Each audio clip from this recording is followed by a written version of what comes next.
Welcome to Wednesday and Thursday already. So our essential question is, what can traditions teach you about cultures? And these are our purposes for the week. Strategy, I can visualize events in the story. We're going to work on that today. And our skill, I can identify the sequence of the story. We have been reading the genre realistic fiction. And for vocabulary, we have been using our context clues to determine the meaning of unknown or tricky words. Let's click on our Wednesday and Thursday tab. Welcome to Wednesday. We're going to focus on our strategy and our skill.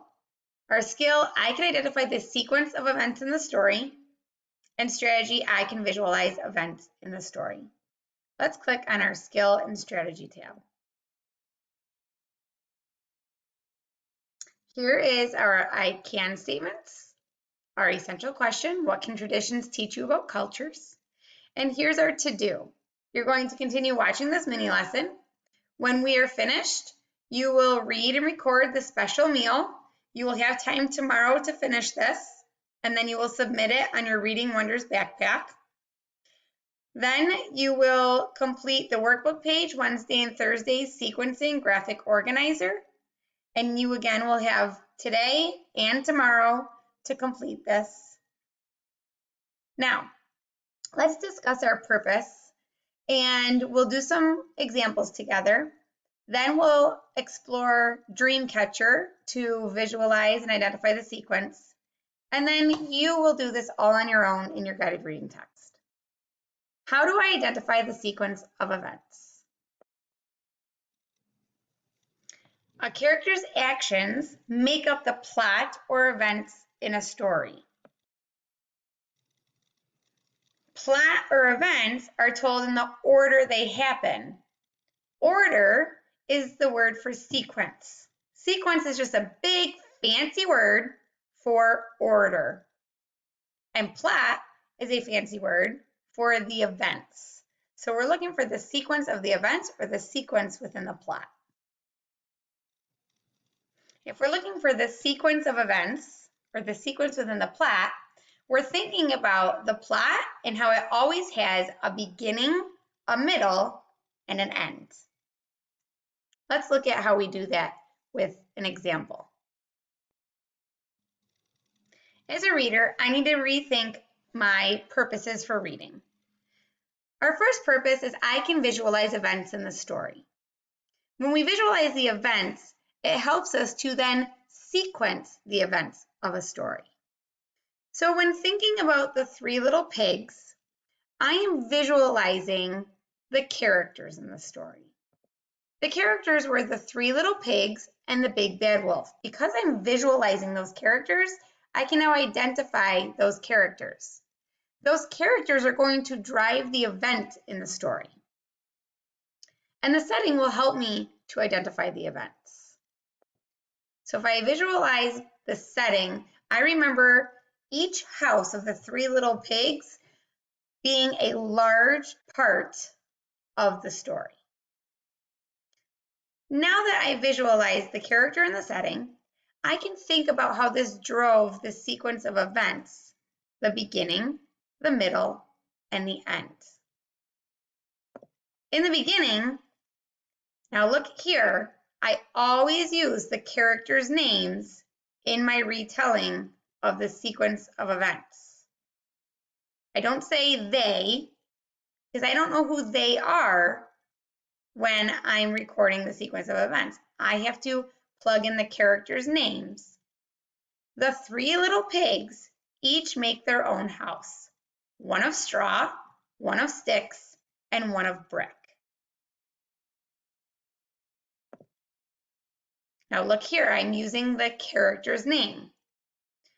The wolf, instead of saying he, I say the wolf, blows down the straw house, the stick house, and tries to blow down the brick house. I'm telling all of these events in order, in sequence. Now what happened at the end? Now look at, I'm using the character's name again.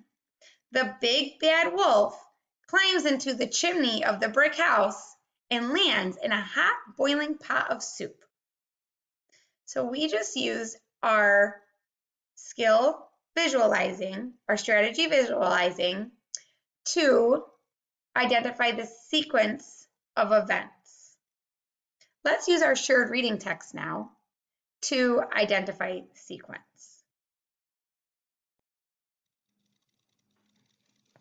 We are going to read our realistic fiction, The Dreamcatcher, with the purpose of visualizing and identifying the sequence of events.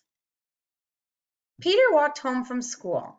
Salty tears ran down his cheeks, and his stomach hurt. He didn't know what to do. Grandmother was waiting for him on the front porch.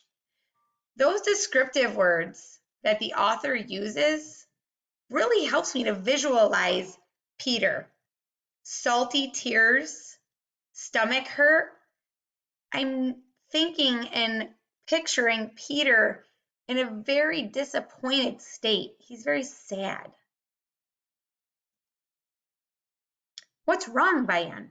Said Peter's grandmother. Bayan was the Ojibwe name for Peter. He called her Nokomis, which means grandmother. Peter looked up. I have to give a presentation where I talk about a family tradition. I know we have lots of beliefs and customs. Can you remind me of one? Nokomis smiled and nodded her head. Come with me, she said. I can picture with all of this descriptive language, this dialogue, I can picture Nokomis and Peter or Bayan talking with each other about Peter being nervous about his presentation. So I have the characters and the setting. Let's pause and record that on our graphic organizer. So thinking about my purpose, visualizing and identifying the sequence, I want to visualize the characters, Peter and his grandmother, Nokomis. Peter and Nokomis. Now the setting is at his grandmother's house, Nokomis's house. Now in the beginning, the author used all that descriptive language to help me visualize what's happening in the beginning. And I'm not just going to say he came home sad. I'm going to use the character's name. That's very important so that we can visualize who we're reflecting on. Our character's name is Peter, so I'm going to use Peter's name in my sequencing. Peter is crying. Nokomis asks him what's wrong. He has to give a presentation at school. Let's go back to our story and find out what happens next in our sequence or the next order of events.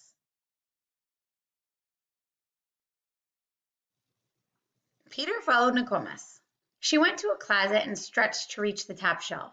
She pulled out a small box and blew away the dust. She handed it to Peter. Open it, she said. Peter opened the box. He spotted a wooden hoop inside.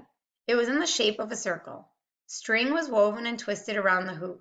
It looked like a spider web. A black bead sat near the center. Feathers hung from the bottom. Peter wiped away his tears and smiled. This is a dream catcher, said Nokomis. Our people have made these for many years. Circles are symbols of unity and strength. Let's hang it over your bed tonight. It will catch your bad dreams in the web, and your good dreams will fall through the center. Maybe it will give you courage to do your presentation.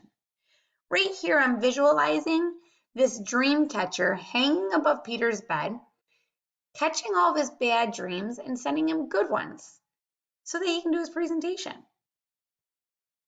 Can I take this one to school? Asked Peter. No, Bayan, said Nokomis. This dream catcher is precious. I got it when I was your age, and it means a lot to me. Peter felt disappointment because he wanted to share the dream catcher with his class. We can make you one, said Nokomis. I'd like that, cried Peter. Nokomis and Peter worked together and made a dream catcher. That night, as he gazed and looked at the dream catcher over his bed, he made a plan. The next morning, he told Nokomis his plan. I'm going to show my class how to make a dream catcher, he said. I now pause my reading because a new event just happened. Peter was introduced to his grandma, Nokomis's dream catcher, to help him catch his bad dreams. And now he wanted to introduce the dream catcher to his class.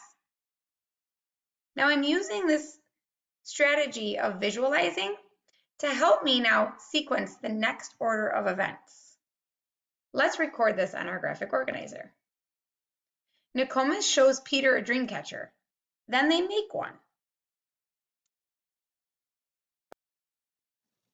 Let's read on to visualize the next sequence of events. That's a great idea, said Nokomis. Let's celebrate after your presentation. I will bake corn cookies and we will have a traditional Ojibwe party. Peter shared his dream catcher with his classmates and showed them how to make their own. Peter didn't feel nervous or scared at all. He felt pride in his culture. He felt pride in himself too. Now that I'm back at my graphic organizer, I'm going to visualize what happened at the end of the story. Peter made his own dream catcher, and then he shared that with his class and taught his class how to make a dream catcher. Then he wasn't scared at all. Peter teaches his class how to make a dream catcher, and he is no longer nervous or scared. Third graders, we have just reread the dream catcher with the purpose of visualizing the events in the story and then sequencing the events in the story. So as you're reading a special meal, think about the words the author is using to help you visualize or imagine what's happening so that you can sequence or order the events from the beginning, middle, and end. Make sure to include the characters' names when you are sequencing your events. Have a great time and enjoy a special meal. I can't wait to see your work.